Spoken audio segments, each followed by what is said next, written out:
Πώς μπορούμε να απομακρυνθούμε από το παρελθόν. Είμαι η Βυργενία Φατσή και θα μιλήσουμε για αυτό το θέμα. Όταν θέλουμε να αλλάξουμε τη ζωή μας, συνήθως σκεφτόμαστε να κάνουμε καινούργια πράγματα. Όμως, στην πορεία του χρόνου, αποδεικνύεται ότι απλώς επαναλαμβάνουμε τα παλιά. Το παρελθόν έχει την τάση να επαναλαμβάνεται στη δική μας πορεία και να μας εμποδίζει να αλλάξουμε πραγματικά. Αν θέλουμε να απομακρυνθούμε από το παρελθόν, τότε θα πρέπει να αλλάξουμε τον εαυτό μας. Αυτό είναι κάτι που εύκολα το λέμε, αλλά δύσκολα γίνεται. Κυρίως γιατί δεν μπορούμε να διακρίνουμε καθαρά τι είχε γίνει λάθος στο παρελθόν και εμείς δεν το αντιληφθήκαμε και δεν το διορθώσαμε.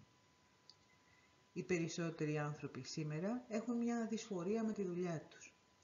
Δεν τους αρέσει, τους ενοχλεί ή θέλουν να την αλλάξουν. Να αλλάξουν τις συνθήκες ή τους χώρους ή τον τρόπο που εργάζονται.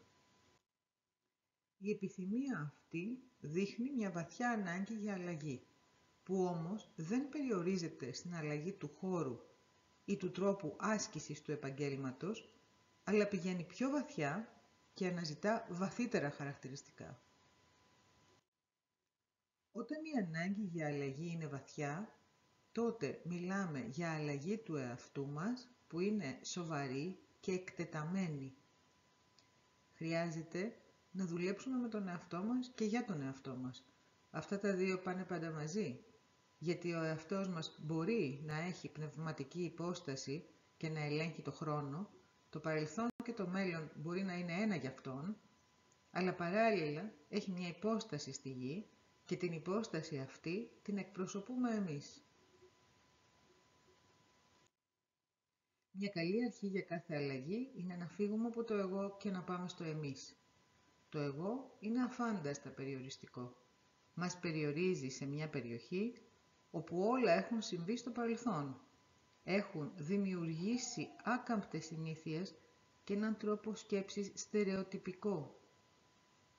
Και κάθε φορά που το εγώ βγαίνει στην επιφάνεια της σκέψης μας, η σκέψη μας θα είναι προσκολλημένη στο παρελθόν.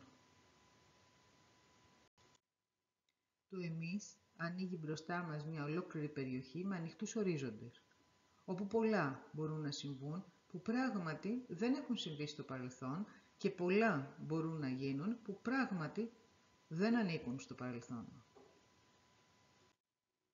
Κάθε εγώ είναι περιοριστικό. Κάθε εμείς ανοίγει ορίζοντες.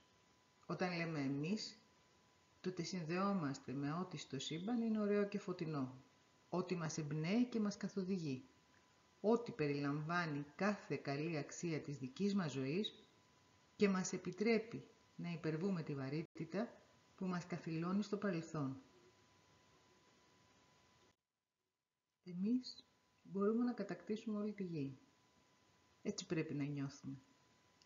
Δεν πειράζει αν η γη είναι ένας χώρος δικός μας, μεγάλος ή μικρός, δεν έχει σημασία.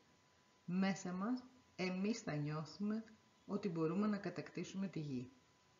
Τότε θα έχει ανοίξει μέσα μας ένα παράθυρο προς το μέλλον και το μέλλον θα είναι γεμάτο με φως.